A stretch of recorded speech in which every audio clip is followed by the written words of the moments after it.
Halo guys, kembali lagi bersama gue Ray. Hari ini gue akan mereview sebuah Bluetooth speaker dari merek Lanez, yaitu Lanez S108. Ini banyak juga yang request S108 ini, dan secara jujur sih sebenarnya gue tuh nggak terlalu tertarik dengan S108 ini, tapi karena banyak yang request ya udah, jadi kita coba aja yuk langsung bahas. Dan ini dia Lanez S108.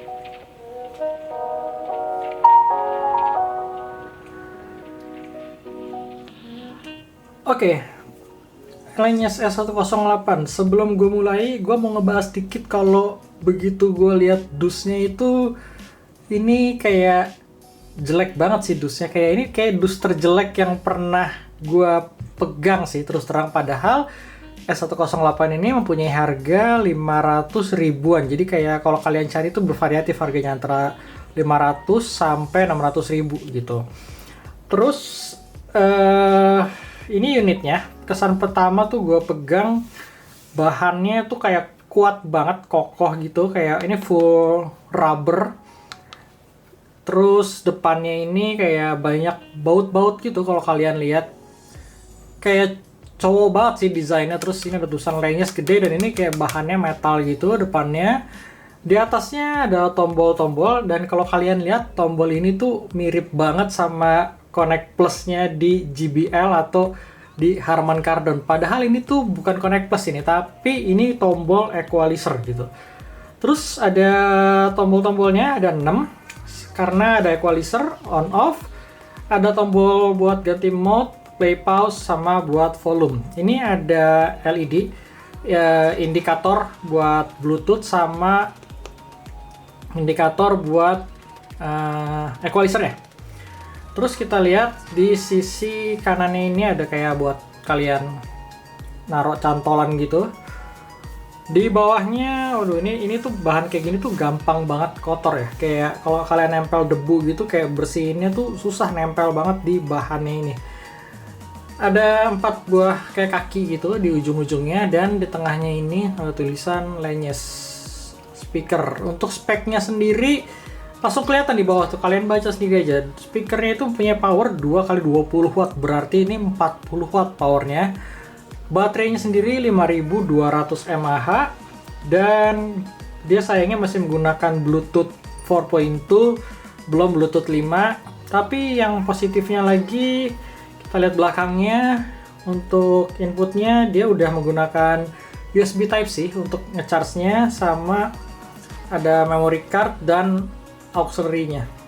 Kalau kalian lihat secara detail juga, belakangnya ini nggak terlalu rapih buatannya. Sama bawahnya ini mengingatkan gue sama Tron Smart.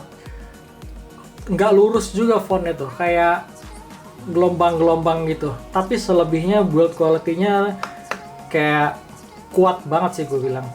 Ini juga udah IPX7 ya, jadi kalian udah bisa pakai nyelam. Kalau kalian mau nyelam ya silahkan. Oke, gue sih nggak ada komplain dari build quality-nya nih. Oke sih buat harga 500 ribu ya. Terus di belakangnya ini tuh ada pasif bus radiator yang bahannya tuh tebel banget tuh. Beda sama pasif radiator lain, kayak bahannya juga kayak karet tebel gitu. Jadi kayak kalau kalian nggak sengaja jatuh apa ke drop sesuatu, ketusuk sesuatu, ini tuh udah dirancang buat nggak gampang rusak. Selebihnya sih bahan kayak gini kalian lihat sendiri deh, tuh kayak kotor banget dan nempel banget sama debu. Udah sih, itu aja build quality-nya, dan gue sih terus terang lumayan oke dengan build quality-nya. Terus kita bahas langsung mengenai suaranya.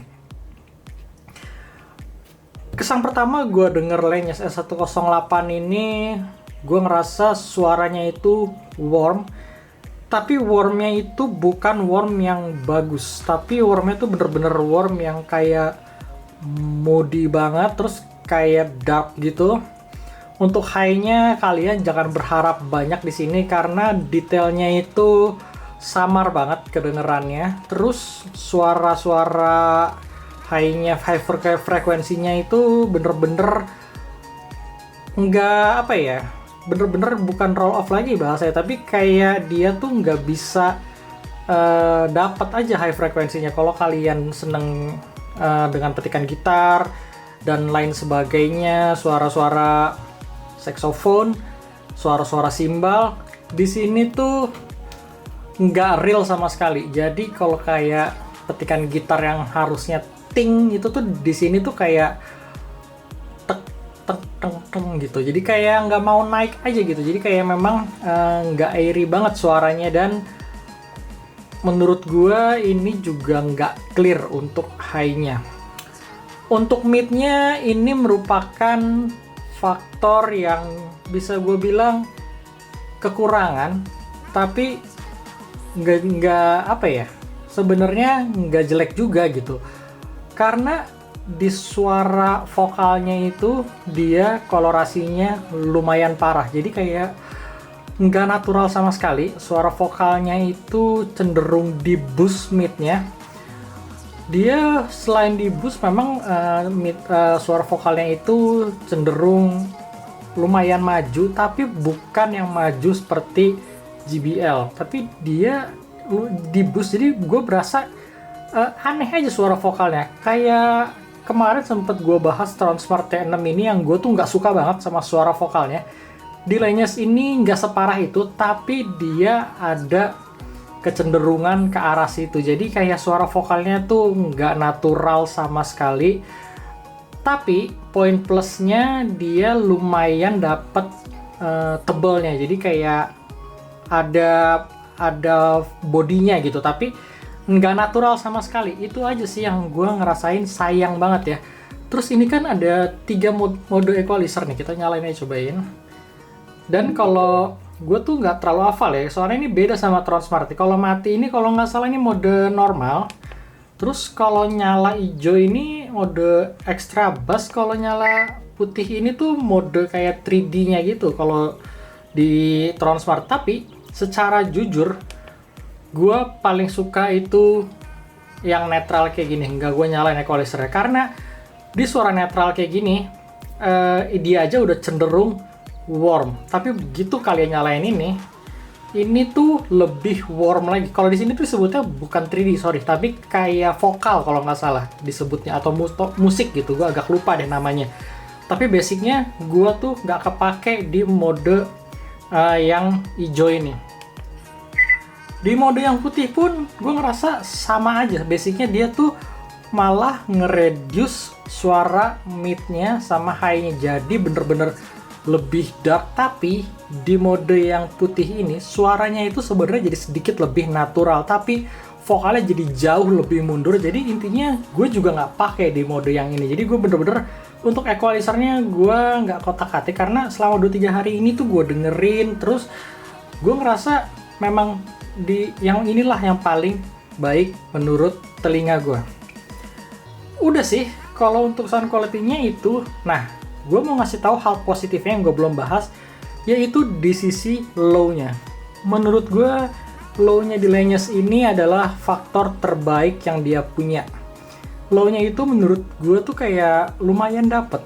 Terus kuantitasnya pun lumayan. Untuk kualitasnya, gue nggak berharap lebih dari harga 500.000 ini. Menurut gue ini tuh udah salah satu yang terbaik kalau kalian pencinta bass. Kalau kalian nanya, bang, mendingan Langes, Eagle Elite, atau Mifa?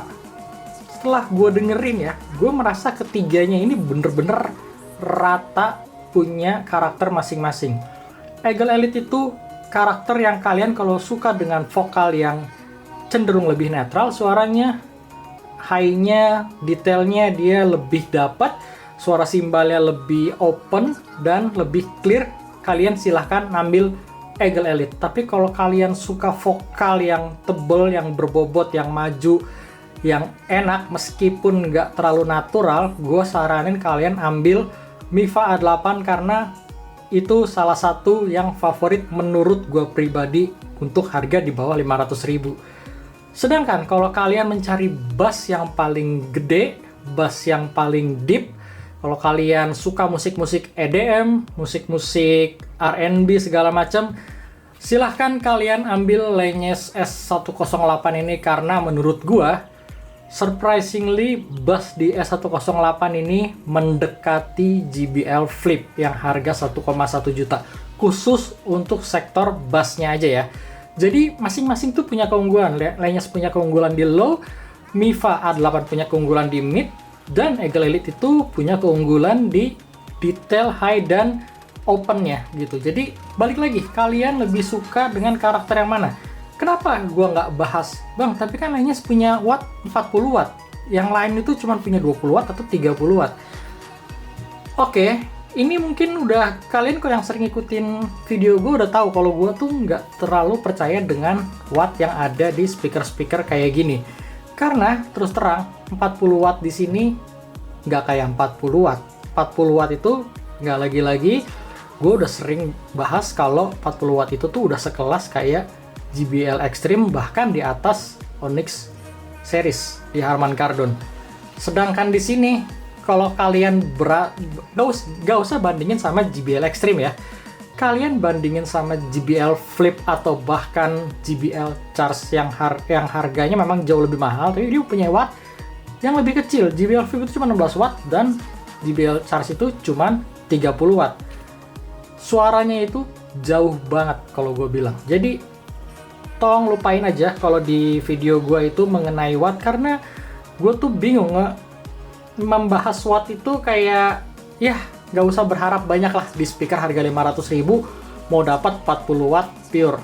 Kalau gue sih terus terang itu gue nggak terlalu percaya sih. Gue lebih baik dapat ditulis spek 10 watt tapi mempunyai kualitas suara yang bener-bener bagus aja dibandingin tulis watt segede-gede mungkin tapi ternyata begitu orang dengerin orang lebih banyak kecewa gitu. Itu aja sih paling yang bisa gue bahas dari Lenyes S108 ini. Sebenarnya balik lagi, rekomen apa enggak?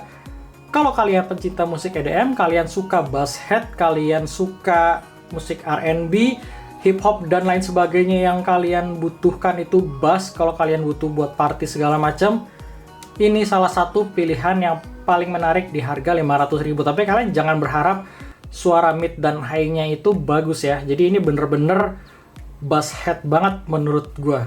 Itu aja sih. Kalau kalian pencinta vokal, pencinta detail, no, jangan ambil Lenyes S108 ini karena nanti kalian akan kecewa dengan kualitas suara mid dan high-nya di Lenyes S108 ini. Oke, dan sekarang gua akan ngasih sampel suara dari Lenyes S108 ini. Terima kasih bagi kalian yang udah nonton dan sampai ketemu di review gua selanjutnya.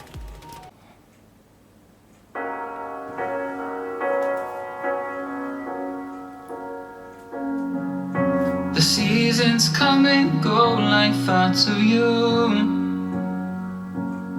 Like a wave returns to the sea, into the blue. They change but in a cycle that I can't lose. Each painful but delightful to live through. You came into my life just like another season. Not for long, just a time.